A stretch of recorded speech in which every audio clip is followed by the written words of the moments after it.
بسم اللہ الرحمن الرحیم۔ ناظرین السلام علیکم ورحمۃ اللہ وبرکاتہ۔ ناظرین، آج پھر آپ حضرات کے سامنے حضرت مولانا طارق جمیل صاحب کا بیان لے کر حاضر ہوئے ہیں، جس کا عنوان ہے جو لوگ نماز نہیں پڑھتے اللہ تبارک و تعالیٰ ان کے بارے میں کیا فرماتا ہے۔ دوستو، بیان کو مکمل سننا، بہت ہی شاندار بیان ہے۔ لیجیے پیش خدمت ہے حضرت کا بیان۔ 5 وقت کی نماز یہ میرے نبی کی آنکھوں کی ٹھنڈک ہے۔ 5 وقت کی نماز اس امت کی شان پہچان ہے، اور اللہ تعالیٰ نے پہلی امتوں پر اتنی بڑی مشقت ڈالی کہ ان کی نماز مسجد کے علاوہ کہیں نہیں ہوتی تھی، مسجد میں ہی ہوتی تھی۔ ہمارے لیے کتنی آسانی کر دی، جاب میں ہے مصلی بچھا نماز پڑھ، چلو مصلی بھی کوئی نہیں، زمین دیکھ اس پر کوئی گندگی تو کوئی نہیں ہے، بس زمین بھی تیرے لیے پاک ہے، چل نماز پڑھ۔ اور آسانی کر دی، پانی کوئی نہیں ہے، کوئی بات نہیں، مٹی میں ہاتھ مار، منہ پہ مر، پھر ایک ہاتھ مار، یوں کر، چل نماز پڑھ، میں تیری قبول کروں گا۔ یہ کسی امت کے ساتھ یہ نہیں ہوا۔ انہیں وضو ہی کرنا تھا چاہے پانی 50 میل پر موجود ہو، اور ہمارے لیے پانی کوئی نہیں ہے، چلو تیمم، مٹی میں ہاتھ ہمارا یوں کیا، پھر ہاتھ ہمارا ایک یوں کیا، ایک یوں کیا، چل بھائی اللہ اکبر قبول۔ عمار بن یاسر رضی اللہ تعالیٰ عنہ سفر میں تھے، ان کو نہانے کی ضرورت ہو گئی، نائٹ فال ہو گیا، تو انہوں نے سوچا کہ ویسے تو آدمی کو وضو کی ضرورت ہوتی ہے تو خالی منہ پہ ہاتھ مارا اور یوں کونیوں تک، لیکن مجھے تو غسل کی ضرورت ہے، تو خالی اس سے تو کافی نہیں ہوگا۔ تو انہوں نے کپڑے اتارے، اکیلے تھے، ریت کے اوپر کبھی یوں لیٹے، کبھی یوں لیٹے، کبھی یوں لیٹے، 3-4 دفعہ یوں یوں اور یوں رول ہوتے ہوتے پھر انہوں نے نماز پڑھی۔ آئے اللہ کے نبی کی بارگاہ میں، یا رسول اللہ مجھے رات کو نہانے کی ضرورت پڑ گئی، تو میں نے کہا وضو کے لیے تو خالی یہ 2 دفعہ کرنا کافی ہے، تو یہ تو نہانا تھا، تو میں تو ریت میں خوب رول ہوتا رہا۔ میرے نبی نے انما یکفیک ضربتان، ارے سیدھے بندے عمار، اس کے لیے بھی اتنا ہی کافی تھا کہ تو یوں کرتا اور یوں کرتا اور تو پاک ہو جاتا۔ اللہ نے اس نبی کے طفیل، اس محبوب مصطفیٰ صلی اللہ علیہ وسلم کے طفیل، اللہ نے کیا کیا سہولتیں اور آسانیاں ہمیں عطا فرمائیں۔ پھر نماز 4 کی 2 رکعت کر دی کہ بھئی تم مسافر ہو 2 پڑھو، روزے میں سفر میں روزہ معاف کر دیا، بعد میں رکھ لینا، بعد میں رکھ لینا، قضا کرنے کو حکم، بالکل چھوڑنے کا نہیں۔ اور کہا گیا بھائی مریض ہو چھوڑ دو، مسافر ہو چھوڑ دو، اور نماز 2 رکعت کر دو، سنتیں چھوڑ دو۔ ابن عمر رضی اللہ تعالیٰ عنہ بیٹھے تھے، تو انہوں نے 2 رکعت پڑھ کے بیٹھ گئے، تو ان کے خادم نے کہا سنت نفل نہیں پڑھو گے؟ کہا اگر پڑھنا تو 4 فرض پڑھتا میں، میرے اللہ نے معافی دے دی تو میں کیوں پڑھوں؟ میرے نبی نے سفر میں سنتیں نہیں پڑھی کبھی، اپنی امت کو سہولت دینے، فجر کی سنتیں 2 پڑھتے تھے، اس کے علاوہ سنتیں نہیں پڑھی تاکہ میری امت کو سہولت ہو، آسانی ہو۔ ایک دفعہ بارش ہو رہی تھی اور کوئی جگہ نہیں تھی نماز پڑھنے کے لیے، تو آپ نے اپنی اونٹنی کو آگے کیا اور اس پر بیٹھ گئے، بیٹھے ہی تھے، پیچھے صحابہ نے اونٹنیوں پر ہی صفیں بنائیں، اور یہ نماز اونٹنی پہ بیٹھ کر ادا کی گئی بارش کے اندر۔ نماز اونٹنی کے اوپر نماز بھی ہو گئی، رکوع بھی ہو گیا، سجدہ بھی ہو گیا، سلام بھی ہو گیا۔ پہلی امتوں کے لیے نہیں تھا، سجدہ ہی کرنا پڑے گا۔ یہ اللہ کے محبوب مصطفیٰ صلی اللہ تعالی علیہ وسلم کی طفیل، میرے اللہ نے ہم پہ فضل و احسان کیا، تو میرے نبی کی زندگی میں عبادات میں نماز سب سے اعلیٰ نظر آتی ہے، سب سے نمایاں نظر آتی ہے۔ اور پھر بازار میں، گھر میں، دفتر میں، ماحول میں میرے نبی کے اخلاق، یہ زندگی کا دوسرا روشن پہلو ہے۔ میرے نبی کی ساری زندگی 2 لفظوں میں آتی ہے، عبادت اخلاق، عبادت اخلاق، یا 2 اور لفظ، حقوق اللہ حقوق العباد، حقوق اللہ حقوق العباد۔ حقوق اللہ میں نماز سب سے اعلیٰ، اور حقوق العباد میں لوگوں کی برداشت کرنا، لوگوں سے درگزر کرنا، معاف کرنا، جھوٹ سے بچنا، دھوکے سے بچنا۔ میرے نبی سے پوچھا گیا، یا رسول اللہ مسلمان کنجوس ہو سکتا ہے؟ ہم نے کہا ہو سکتا ہے۔ یا رسول اللہ مسلمان کمزور ہو سکتا ہے، بزدل ہو سکتا ہے، ڈرپوک ہو سکتا ہے؟ آپ نے کہا ہو سکتا ہے۔ یا رسول اللہ مسلمان جھوٹ بول سکتا ہے؟ آپ نے کہا نہیں، جھوٹ نہیں بول سکتا، جھوٹ نہیں بول سکتا۔ ہاں، الا لعنت اللہ علی الکاذبین، جھوٹوں پہ اللہ کی لعنت۔ اس لعنت کے ساتھ 400 پاؤنڈ بچا لیے، 4000 بچا لیے، 4 ملین بچا لیے، 4 بلین بچا لیے، 4 ٹریلین بچا لیے، ساری دنیا کو بچا لیا، اور اوپر اللہ کی لعنت پڑی تو اللہ کی قسم گھاٹے کا سودا ہے۔ اور سچے ہو گئے، سچ بولا، یہ میں 100 پاؤنڈ کماتا ہوں، لے لو جو لینا ہے اس میں سے، یہ میں 1000 پاؤنڈ کماتا ہوں، لے لو جو لینا ہے، یہ میں 50,000 پاؤنڈ کماتا ہوں، لے لو جو لینا ہے، کہ مسلمان کی زبان سے جھوٹ نہیں نکلتا۔ بے شک سچ ہی بولتا ہے۔ آپ تشریف لے جا رہے ہیں، ایک آواز ہے یا رسول اللہ، آپ نے یوں دیکھا کوئی نظر نہیں آیا، پھر آواز ہے یا رسول اللہ، تو آپ نے دیکھا کہ ہرنی ڈیئر چھوٹی وہ کھڑی ہوئی رسی میں بندھی، تو آپ نے کہا کیا ہوا؟ کہا جی آپ کا صحابی مجھے پکڑ کے لایا ہے، میرے چھوٹے چھوٹے بچے بھوک سے رو رہے ہوں گے، آپ مجھے چھوڑ دیں، میں بچوں کو دودھ پلا کے واپس آ جاتا، مجھے پتا ہے میرے اللہ کی تقدیر میرے بارے میں کیا ہے۔ تو آپ نے کہا اگر تو واپس نہ آئی تو پھر؟ تو اس نے کہا مجھے اللہ جہنم میں ڈال دے۔ آپ نے اس کی رسی کھول دی، خود وہیں بیٹھ گئے، اس نے دوڑ لگائی اور پہاڑوں میں گم ہو گیا۔ تھوڑی دیر کے بعد وہ دوڑتی ہوئی آئی اور آ کے سر یا رسول اللہ میں حاضر ہو گیا۔ تو آپ نے اس کو باندھ کے وہیں آپ بیٹھ گئے نہیں۔ دیر کے بعد وہ صحابی آئے جنہوں نے اس کو شکار کیا تھا، پکڑا تھا، تو کہنے لگے ان کا یا رسول اللہ آپ کہاں کیسے؟ کہ میں ایک درخواست لے کر آیا ہوں۔ کہ کیا؟ کہ یہ ہرنی مجھے ہدیہ کر دو۔ کہ یا رسول اللہ سب کچھ آپ کا ہے، کہ بس یہ ہدیہ کر دو۔ یا رسول اللہ حاضر۔ تو آپ نے اس کو لے کر رسی اس کی گردن سے نکالی کہ جا بچی اپنے بچوں کے پاس جا کے خوشی منا، سچ نجات دیتا ہے اور جھوٹ ہلاک کرتا ہے۔ ایک ہرنی جان کی بازی کھیل گئی سچ بولنے کے لیے، تم چند پونڈوں پہ جھوٹ بولتے ہو، ایمان کو برباد کر کے رکھ دیتے ہو۔ مسلمان جھوٹ نہیں بولتا، مسلمان دھوکہ نہیں دیتا، مسلمان کی زبان سے سخت بول نہیں نکلتا، کسی کو بے عزت نہیں کرتا، کسی کو کی بے اکرامی نہیں کرتا، کسی کا دل نہیں توڑتا، کسی کو ذلیل نہیں کرتا، خود سہتا ہے، اوروں کو خوشیاں دیتا ہے، خود دکھ سہتا ہے، اوروں کو راحت دیتا ہے، خود تکلیف سہتا ہے۔ یہ میرے نبی کے اخلاق ہیں، یہ میرے نبی کی زندگی ہے، اور یہ اسلام کا سب سے بڑا چیپٹر ہے اور سب سے مشکل چیپٹر ہے۔ جب میرے نبی نے لمبی نمازیں پڑھی تو اللہ نے روک دیا کہ میرے حبیب ما انزلنا علیک القرآن لتشقى، اتنی لمبی نماز نہ پڑھ کے تو تھک جائے۔ میرے نبی نے تبلیغ میں زور دکھایا تو اللہ نے روک دیا، فلتذهب نفسك عليهم حسرات، میرے نبی اتنا غم نہ کر کے آپ خود ہی آہیں بھرتے بھرتے آپ مر جائیں۔ میرے نبی نے مال سارا خرچ کیا، اللہ نے اس سے بھی روک دیا، ولا تبسطها كل البسط فتقعد ملوما محسورا، اتنا خرچ نہ کریں کہ آپ خود پھر دکھی ہو کے بیٹھ جائیں۔ خرچ کرنا بہت بڑا عمل، تبلیغ سب سے سارے عملوں کا سردار عمل، تبلیغ سے بڑا کوئی کام ہوتا تو اللہ نبیوں کو دیتا، اگر تبلیغ سے بڑھ کر کوئی کام ہوتا تو اللہ نبیوں کو دیتا، گشت سے بڑھ کر کوئی محنت ہوتی تو اللہ نبیوں کو دیتا۔ 950 سال نوح علیہ السلام گشتی کر رہے ہیں، اور اللہ کی مان لو، اللہ کی مان لو، اتنا عظیم عمل کا میرے نبی درمیانہ نماز سب سے بڑی عبادت، میرے نبی درمیانہ کام، لیکن جب میرے نبی نے اخلاق اچھے کیے، دشمن کو معاف کرنا۔ لیکن ایک آدمی آپ سوئے ہوئے تھے، آپ کی تلوار لٹکی تھی، ایک آدمی آیا، اس نے آپ کی تلوار اتاری اور یوں ہماری پسلی میں، آپ اٹھ کے بیٹھ گئے۔ اب وہ قتل کے ارادے کے لیے آ چکا ہے اور تلوار یہاں ہے، کہتا من یمنعک منی، اب بول تمہیں کون بچائے گا؟ تو آپ نے مسکراتے ہوئے کہا اللہ، تو اس کے ہاتھ سے تلوار گر پڑی، تو آپ نے اٹھا لی، آپ نے یوں سیدھی کی، اب تو بچا، تجھے کون بچائے گا؟ وہ کہنے لگا مجھے تو ہی بچائے گا، وہ تو اللہ کو جانتا نہیں تھا، کہا بابا مجھے تو ہی بچائے گا۔ تو آپ کہتے ہیں اس کا سر اڑا دو، یہ نبی کو قتل کرنے آیا ہے۔ میرے نبی نے فرمایا کلمہ پڑھتے ہو؟ کہا نہیں پڑھتا۔ کہا جاؤ معاف کیا۔ یہ میرے نبی کے اخلاق ہیں۔ 20 سال جنہوں نے قتل کے منصوبے بنائے، مکہ والے، جب آپ مکہ میں فاتحانہ داخل ہوئے، ابو سفیان سب سے زیادہ آپ کو دکھ پہنچانے والوں میں پیش تو آپ نے ابو سفیان کو عزت دی۔ جو ابو سفیان کے گھر میں داخل ہوگا اس کو کچھ نہیں کہا جائے گا۔ آپ تو ابو سفیان کو بلا کے سولی پہ لٹکاتے، اور آپ کہہ رہے ہیں جو ابو سفیان کے گھر میں جائے گا اسے کچھ نہیں کہا جائے گا، جو بیت اللہ میں ہوگا اسے کچھ نہیں کہا جائے گا۔ سارا مکہ سامنے، آپ یوں بیت اللہ کا دروازے پر یوں دونوں ہاتھ ایسے ٹکا کے کھڑے تھے۔ پھر آپ نے کہا میں کیا کروں گا اب تمہارے ساتھ؟ تو سہیل بن عمر نے کہا آپ کریم ہیں، کریم کے بیٹے ہیں۔ تو آپ نے کہا جاؤ میں نے معاف کیا۔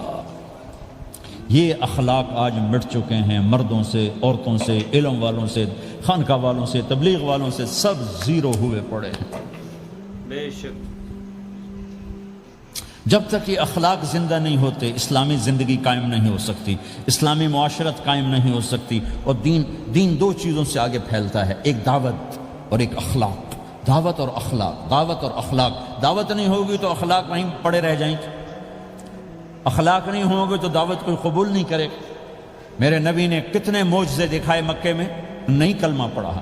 بدر میں ان کے 70 مارے گئے، فرشتوں کو دیکھا، جبریل کے گھوڑے کی آواز سنی، کلمہ نہیں پڑھا۔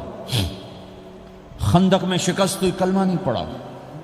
پانی نکلتے دیکھا، انگلیوں سے کلمہ نہیں پڑھا۔ ایک بکرے کا ایک بازو پکایا، ایک بازو بکرے کا، ایک اگلا جو بازو ہوتا، اور 40 آدمیوں نے کھانا کھایا اور ایک بوٹی کم نہیں ہوئی، ایک بوٹی کم نہیں ہوئی، کلمہ نہیں پڑھا۔ لیکن جب میرے نبی نے کہا جاؤ معاف کیا تو سارے ہی کلمہ پڑھ گئے کہ واقعہ یہ اخلاق نبی کے ہو سکتے۔ حنین کی جنگ میں جب بھاگے لوگ، شکست ہوئی، تو ایک صحابی کا بھاگتے ہوئے پاؤں ہمارے نبی کا پاؤں پر آیا، اور جوتا سخت تھا، تو آپ نے کہا اوجعتنی، اور آپ کے ہاتھ میں چھڑی تھی، آپ نے اس کو یوں ماری، اوجعتنی، ارے تو نے مجھے کتنا زیادہ درد پہنچایا، دکھ پہنچایا۔ وہ بیچارے پگھل کے رہ گئے اور پریشان ہو گئے، اور کہنے فرماتے ہیں سارا دن میں پریشان، ساری رات پریشان کہ اللہ کے نبی کو میں نے تکلیف پہنچائی، اب میرا کیا بنے گا۔ اگلا دن ہوا تو اعلان ہو رہا تھا بھائی جس کا پاؤں نبی کے پاؤں پہ آیا تھا اس کو اللہ کے نبی بلا رہے ہیں۔ تو صحابی کہنے لگے میں نے سمجھا بس اب میری تو دنیا بھی گئی اور آخرت بھی گئی، اب میرے اوپر کیس بنے گا اور مجھے ڈانٹ ڈپٹ بھی ہوگی، میرا کتنا بڑا گھاٹا نقصان ہوگا۔ یہ حاضر ہوئے ڈرتے ڈرتے، تو آپ نے فرمایا میرے بھائی کل میں نے تمہیں چھڑی ماری تھی، وہ مجھے معاف کر دینا، اور یہ 80 اونٹ تمہیں ہدیہ دیتا ہوں، 80 کیملز یعنی 80 پراڈو، 80 رینج روور کا یہ میری طرف سے تمہیں ہدیہ ہے۔ وہ حیران پریشان، یہ میرے نبی کے اخلاق ہیں، یہ میرے نبی کے اخلاق ہیں۔ کانٹے بچھانے والی نے 4 دن آنا چھوڑ دیا، بیمار ہو گئی تھی، تو ہم نے اب کیا بات ہے، وہ ہمارے راستے میں اب کانٹے کوئی نہیں ہیں، کہا جی وہ بیمار پڑی ہے جو کانٹے بچھاتے تھے، تو آپ اس کے گھر چلے گئے، ماں جی خیریت تو ہے، اب ٹھیک تو ہیں، کہا بیٹا مجھے کلمہ پڑھا دے، بس تیرے اخلاق نے مجھے فتح کر لیا ہے۔ میرے بھائیوں یہ چیپٹر بھول چکے ہیں، بھول چکے ہیں، بھول چکے ہیں۔ جب تک یہ چیپٹر زندہ نہیں ہوگا زندگی اسلامی نہیں بنے گی، معاشرہ اسلامی نہیں بنے گا، اور آگے قوموں کے لیے اسلام کا دروازہ نہیں کھلے گا۔ ہمیں معاف کرنا آتا ہو، ہمیں گالی دینے والے کو دعا دینا آتا ہو، غیبت کرنے والے کی تعریف آتی ہو، اور غیبت کرنے سے، غیبت سننے سے اپنے آپ کو ایسے بچاؤ جیسے زہر سے بچاؤ، جیسے آگ سے بچاتے ہو۔ ایک دوسرے کو نفرت کا بول نہ بولو ورنہ ساری زندگی تباہ و برباد ہو جائے گی۔ میرے رب کی قسم، میرے نبی نے کہا ایک زبان کا بول انسان بولتا ہے اور جہنم کی گہرائیوں میں گر جاتا ہے، اور ایک زبان کا بول انسان بولتا ہے اور جنت کے درجات پر چڑھ جاتا ہے۔ یہ زبان بہت طاقتور چیز ہے، میں ہر بیان میں اس کو دہرا رہا ہوں کہ جتنا یہ عمل ختم ہو چکا ہے اتنا کوئی عمل بھی نہیں ختم ہوا ہے۔ اور ایک صحابی ہیں ابو دجانہ۔ کون ابو دجانہ؟ السابقون الاولون من المہاجرین والانصار، اس میں پہلی صف کے صحابہ۔ کون ابو دجانہ؟ جب آپ حج پر گئے تو اپنی جگہ مدینے کا امیر ابو دجانہ کو بنایا۔ ابو دجانہ حج میں شریک نہیں ہوئے کہ آپ نے اپنی جگہ ان کو اپنا نائب بنا کے وہاں کھڑا فرمایا ابو دجانہ میری جگہ پر مدینے کا امیر ہے، یہ وہ ابو دجانہ ہیں۔ کون ابو دجانہ؟ جو جنگ بدر سے لے کر آخری حج تک ہر سفر میں شریک ہیں، ہر سفر میں شریک ہیں صلی اللہ علیہ وسلم۔ ان کی ایک بات میں بتانا چاہتا ہوں، پہلے تھوڑی سی ان کی ہسٹری بتانا چاہتا ہوں۔ کون ابو دجانہ؟ احد کی جنگ میں آپ نے تلوار اٹھائی، کہا اس تلوار کو کون لے گا؟ کئی صحابہ کھڑے ہو گئے، آپ نے کہا اس تلوار کا حق کون ادا کرے گا؟ سارے بیٹھ گئے، 3 آدمی کھڑے رہے، ایک زبیر بن عوام، ایک عمر بن خطاب، ایک ابو دجانہ۔ ان کا نام ہے سماک بن خرشنہ، سماک بن خرشنہ ان کا نام، ابو دجانہ سے مشہور ہے۔ تو آپ نے تلوار نہ عمر کو دی، نہ زبیر کو دی، ابو دجانہ کو دی۔ تو عمر رضی اللہ عنہ نے تو محسوس نہیں کیا، حضرت زبیر نے محسوس کیا کہ اس کو کیوں دی، مجھے کیوں نہیں دی؟ میں مہاجرین میں سے ہوں، میں پھوپھی کا بیٹا ہوں، میں اس سے دلیری میں کم نہیں ہوں، بلکہ حضرت زبیر کی دلیری کی تو دھک تھی، جدھر سلوار چلتی تھی کاٹتی چلی جاتی تھی، کہنے کہ میں دیکھوں گا یہ کیا کرتا ہے۔ تو ابو دجانہ کے پیچھے پیچھے زبیر ہو لیے، تو ابو دجانہ نے جو حملہ کیا تو 3000 کا لشکر تھا، اس کو چیر کے پار نکل کے، پورے لشکر کو کاٹ کے پار نکل کے، اور آگے عورتیں کھڑی تھیں جو مکے کے لشکر کو تیار کر رہی تھیں۔ نحن بنات طارقی نمشی علی النمارقی مشی القتل البوارقی المسک فی المخالقی المسک فی المفارقی والدر فی المخالقی ان تقبلوا نعانقی وتدبروا نفارقی فراق غیر وامقی، یہ گانا گا رہی تھی اور ان کو تیار کر رہی تھیں۔ تو جب ابو دجانہ کی تلوار نظر آئی تو سب بھاگی، ہندا پکڑی گئی تو آپ نے یوں اپنی تلوار ہندا کے سر پر رکھی، انہوں نے چیخ ماری، تلوار ہٹا لی۔ تو زبیر پیچھے پیچھے کہ یہ کیا کیا ہے؟ جنگ میں اگر کوئی عورت حصہ لے اسے مارنا جائز ہے، ویسے جائز نہیں ہے، عورت کو، بچے کو، بوڑھے کو ہاتھ لگانا جائز نہیں ہے۔ تو انہوں نے کہا تلوار کیوں نہیں چلائی؟ کہا میرے محبوب کی تلوار ہے، عورت کے خون سے رنگین کر کے اس کی شان نہیں گھٹانا چاہتا، یہ میرے نبی کی تلوار۔ پھر واپس ہوئے، پھر اٹیک کیا اور پھر مجمع کو چیر دیا۔ سامنے ایک آدمی آ رہا تھا ہاتھی کی طرح، اتنا لمبا موٹا تازہ۔ تو زبیر کہنے لگے میرے جی میں آیا کبھی اس کی ٹکر ہونا، پھر میں دیکھوں ابو دجانہ کیا چیز ہے۔ تو اللہ کا کرنا ایسا ہوا، ابو دجانہ دونوں آمنے سامنے ہو گئے۔ تو وہ ایسے شاہ سوار تھے کہ دونوں طرف کے لشکر ذرا تھم گئے اور وہ دونوں بھڑ گئے۔ ابو دجانہ کے اپنے جوہر، اس پہلوان کے اپنے جوہر، غبار اٹھا، مٹی اٹھی، اور اس کی اپنی طاقت، ان کی اپنی طاقت، انہوں نے ابو دجانہ کو اس نے زخمی کر دیا۔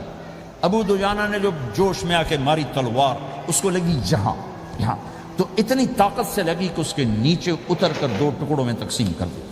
یوں ماری، ایک حصہ ادھر، ایک حصہ، پھر یوں دیکھا اور اپنے چہرے سے لوہے کی ٹوپی اتاری، اما ترا انا ابو دجانہ، کیا دیکھ رہے ہو؟ میں ہوں ابو دجانہ، تلوار صحیح لی ہے میں نے، غلط نہیں لی۔ یہ ابو دجانہ ہیں۔ اور جب شکست ہو گئی احد کی جنگ میں، اور پھر 10-12 آدمی نے آپ کو گھیرے میں لیا ہوا تھا، ان میں ایک ابو بکر تھے، عمر تھے، علی تھے، طلحہ تھے، زبیر تھے، سعد بن ابی وقاص تھے، اور سہل بن حنیف تھے، عبادہ قتادہ بن نعمان تھے، اور ابو دجانہ تھے رضی اللہ تعالی عنہم۔ ان میں سے ایک ابو دجانہ بھی تھے، اور یمامہ کی جنگ میں ابو دجانہ شہید ہوئے، یمامہ کی جنگ میں شہید ہوئے۔ یہ ابو دجانہ کی تھوڑی سی سیرت آپ کے سامنے آئی ہے۔ اس کے بعد اب آپ ان کے قول کو سنو تاکہ اس کا وزن آپ کے سامنے آئے۔ یہ بدر کے شریک ہیں، اللہ کے نبی نے کہا بدر کا صحابی جو مرضی کرے بخشا گیا۔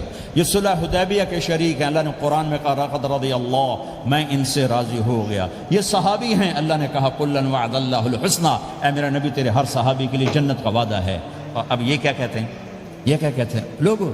ان ارجع عملی عند، بے شک، سبحان اللہ۔ لوگو میرے پاس، ابو دجانہ میرے پاس بخشش کا سب سے بڑا عمل جانتے ہو کیا ہے؟ بدر نہیں، احد نہیں، حدیبیہ نہیں، خندق نہیں، خیبر نہیں، فتح مکہ نہیں، آخری حج نہیں، کیا ہے؟ کیا ہے؟ لوگو ان ارجع عملی عندی، میرے پاس آخرت میں بخشش کا سب سے بڑا عمل بس ایک ہے کہ ما آذیت احدا بلسانی، میں نے اپنی زبان سے کبھی کسی کو دکھ نہیں پہنچایا۔ ولا اجد فی قلبی غلا لاحد، اور میرے دل میں کسی کے لیے بغض کوئی نہیں ہے، بس یہ میری بخشش کا عمل ہے۔ تو بھائیو، نبی کے اخلاق میں 2 چیزیں لے لو، ایک زبان سے کسی کو دکھ نہ دو، ایک دل میں کسی کا بغض نہ رکھو۔ اللہ کی قسم بغیر حساب کتاب کے جنت میں جاؤ گے۔ بڑے بڑے جنید بغدادی اور بڑے بڑے معرفت والے تمہیں دیکھتے رہ جائیں گے، تمہاری رفتار اتنی تیز ہوگی کہ تمہیں وہی پکڑ سکے گا جس کا یہ 2 عمل تم سے زیادہ اچھا ہوگا۔ جس روڈ پہ رش ہوتا آپ وہاں سے گاڑی ہٹا لیتے ہو، ادھر نہیں جانا، ادھر رش ہے، وہ سائن وغیرہ آپ کو آ جاتے ہیں کہ بھائی ادھر بلاک ہے، ادھر نہیں جانا، ادھر جانا ہے۔ تو جہاں روڈ پہ رش ہوتا ہے تو قیمتی سے قیمتی گاڑی کی رفتار بھی آہستہ ہو جاتی ہے، اور جہاں روڈ خالی ہوتا ہے تو پرانی گاڑی بھی بھاگے جا رہی ہوتی ہے۔ ہمارے یہاں پرانی گاڑی ہوتی ہے نا، پرانی بسوں کے پیچھے لکھا ہوتا ہے نہ انجن کی خوبی نہ ڈرائیور کا کمال، خدا کے سہارے چلی جا رہی ہے۔ اور جس کے پاس ایسی گاڑی ہو، نہ انجن کی خوبی نہ ڈرائیور کا کمال، تو اگر اس کو روڈ خالی مل جائے تو وہ تو مرسیڈیز والے سے پہلے پہنچے گا، رینج روور والے سے پہلے پہنچے گا، بینٹلی والے سے پہلے پہنچے گا، رولز رائس والے سے پہلے پہنچے گا، جو وہ تو پھنسی کھڑی اور اس کا روڈ ہی خالی ہے۔ تو میرے بھائیو، یہ میں ایک مثال دیتا ہوں، عبادات کی روڈ پہ بہت رش ہے، نمازی بے شمار ہیں، روزے دار بے شمار ہیں، عمرے والے بے شمار ہیں، حج والے بے شمار ہیں، اور تہجد گزار بے شمار ہیں، علماء بے شمار ہیں، حافظ بے شمار ہیں، ذکر والے بے شمار ہیں، بہت رش ہے، تبلیغ والے بے شمار ہیں، لیکن جو اخلاق والا روڈ ہے نا، یہ خالی پڑا ہے، اس پہ موٹر زوکی پہ چڑھ کے آ جاؤ تو سب سے آگے نکل جاؤ، سائیکل پہ چڑھ کے آ جاؤ تو سب سے آگے نکل جاؤ، کہ روڈ ہی خالی ہے، اخلاق کا روڈ خالی ہے۔ دوستو، آپ حضرات سن رہے تھے حضرت مولانا طارق جمیل صاحب کا بیان۔ کتنے اچھے انداز میں حضرت بیان فرما رہے تھے، اور کس طریقے سے آقا علیہ الصلاۃ والسلام کے واقعات آپ حضرات کے سامنے پیش کیے، کس طریقے سے ہمارے نبی صلی اللہ علیہ وسلم نے زندگی گزاری، اخلاق کے ذریعہ اپنے اخلاق دکھائے تو لوگوں نے کس طریقے سے اسلام کو قبول کیا، اور پھر ہمارے نبی صلی اللہ علیہ وسلم سے لوگ کس طرح سے خوش ہوتے تھے۔ آپ کو دیکھ کر سب کے سب خوش ہوا کرتے تھے اور نبی کے اخلاق کو بیان کیا کرتے تھے۔